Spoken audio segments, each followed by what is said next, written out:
Israel और Hamas के बीच Gaza में युद्ध विराम को लेकर पहले दौर का समझौता हो गया है, लेकिन समझौते के कुछ ही देर बाद गाजा में कई धमाके सुने गए। गाजा की सिविल डिफेंस एजेंसी ने बताया है कि हमास इजराइल समझौते की घोषणा के कुछ ही देर बाद कई हमले हुए हैं। ये हमले खास तौर पर उत्तरी गाजा में हुए हैं। वहीं इजरायली सेना ने गाजा पट्टी के सारे लोगों के लिए बड़ा ऐलान किया है।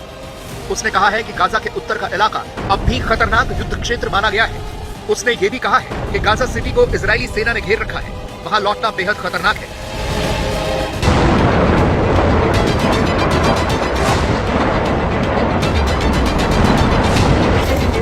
इजरायली सेना ने गाजा के लोगों से कहा है कि अगर सुरक्षित रहना है तो उत्तरी इलाके में न लौटें। जहां भी इजरायली सेना की तैनाती है उसके आसपास न जाएं। इजरायली सेना का यही रवैया है जो गाजा में शांति समझौते को लेकर संशय पैदा करता है। लेकिन जब मिस्र में इजराइल और हमास के बीच शांति समझौता हुआ, उस वक्त डोनाल्ड ट्रंप वॉशिंगटन में एक प्रेस कॉन्फ्रेंस कर रहे थे। इसके बीच में ही ट्रंप को एक पर्ची दी जाती है। उस पर लिखा था, ट्रुथ सोशल के पोस्ट को अप्रूव करें ताकि आप सबसे पहले गाजा में शांति समझौते का ऐलान कर सकें। फिर ट्रंप विदेश मंत्री मार्को रूबियो की तरफ देखते हैं, उन्हें पास बुलाते हैं। रूबियो कान में आकर बताते हैं कि डील हो गई है। ट्रंप कहते हैं ओके। ऐसा लगता है कि डोनाल्ड ट्रंप दुनिया को यह बताने के लिए उतावले हो जाते हैं कि देखो, उन्होंने गाजा में युद्ध रुकवा दिया। और इसी के बाद सोशल मीडिया ट्रुथ सोशल पर उनका बयान रिलीज होता है। डोनाल्ड ट्रंप ने लिखा कि मुझे यह बताते हुए बहुत गर्व हो रहा है कि इजराइल और हमास ने हमारी शांति योजना के पहले चरण पर सहमति दी है। इसका मतलब है कि सभी बंधक जल्द से जल्द रिहा किए जाएंगे और इजराइल अपनी सेनाओं को एक निर्धारित रेखा तक वापस ले लेगा। यह मजबूत, स्थायी और अनंतकालीन शांति की दिशा में पहला कदम है। सभी पक्षों के साथ निष्पक्ष व्यवहार किया जाएगा। ये अरब और मुस्लिम दुनिया, इजराइल, आसपास के देशों और अमेरिका के लिए एक महान दिन है। हम कतर, मिस्र और तुर्की के मध्यस्थों का धन्यवाद करते हैं जिन्होंने इस ऐतिहासिक और अभूतपूर्व घटना को संभव बनाने में हमारी मदद की। शांति निर्माताओं का आशीर्वाद। ट्रंप के ऐलान के साथ ही प्रधानमंत्री मोदी भी सोशल मीडिया प्लेटफॉर्म एक्स पर लिखते हैं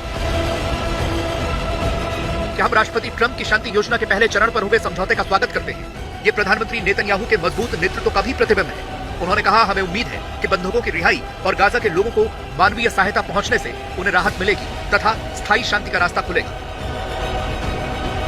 इतना ही नहीं, इजरायली प्रधानमंत्री बेंजामिन नेतन्याहू के ऑफिस से एक एआई इमेज पोस्ट की जाती है जिसमें डोनाल्ड ट्रंप को नोबेल पुरस्कार का मेडल पहने हुए दिखाया जाता है और लिखा जाता है कि डोनाल्ड ट्रंप इसके लिए डिजर्व करते हैं। आपको बता दें कि हमास और इजराइल के बीच हुई डील के ऐलान के बाद बंधक परिवारों में खुशी की लहर दौड़ गई।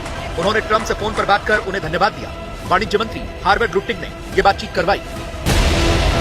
गाजा में अब भी हमास के कब्जे में 20 इजरायली बंधक जीवित हैं। 28 के शव गाजा में दफन हैं। जो जिंदा हैं उनकी हालत भी कंकालों जैसी हो गई है। उनमें से एक को तो हमास ने अपनी कब्र खुद ही खोद लेने को कह दिया था। इस बीच गाजा में हमास के कब्जे में फंसे नेपाल के नागरिक विपिन जोशी का वीडियो भी सामने आया है। विपिन जोशी हमास के कब्जे में फंसा एकमात्र हिंदू है। 7 अक्टूबर 2023 के हमले से कुछ दिन पहले वो पढ़ने और काम करने के लिए इजराइल आया था। ये वीडियो नवंबर 2023 का बताया जा रहा है। फिलहाल वो जीवित है या मृत, ये रिहाई के बाद बंधकों के लौटने पर ही साफ होगा। फिलहाल इजरायली सेना ने बंधकों और उन बंधकों के शवों को वापस लेने का इंतजाम शुरू कर दिया है जिन्हें हमास डील के तहत शनिवार से लेकर रविवार तक छोड़ेगा। इजरायली सेना के चीफ एयाल जमीर के आदेश पर सैनिक किसी भी हालत से निपटने के लिए तैयार है। इजराइल की बमबारी से राहत मिलने की खबर का जश्न खान यूनुस की गलियों में मनाया गया। गुरुवार का अंधेरा छटने से पहले फिलिस्तीनी खुशी से झूम रहे थे, लेकिन इजराइल में हमास के साथ डील के खिलाफ आवाज उठने लगी है।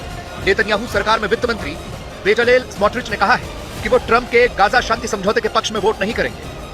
उन्होंने दो टूक कहा कि गाजा से बंधकों के लौट आने के बाद हमास को खत्म कर देना चाहिए। बड़ी बात यह है कि इजराइल के साथ शांति समझौते में गाजा की ओर से वो आतंकी नेता शामिल था जो कतर में इजराइल के हमले में बाल बाल बच गया था। हम बात कर रहे हैं खलील अल हय्या की, जिसने 7 अक्टूबर 2023 के हमास हमले का जश्न मनाया था। इस बार जब वो बातचीत के लिए मिस्र आया तो उसके लिए बेहद कड़ी सुरक्षा का इंतजाम किया गया।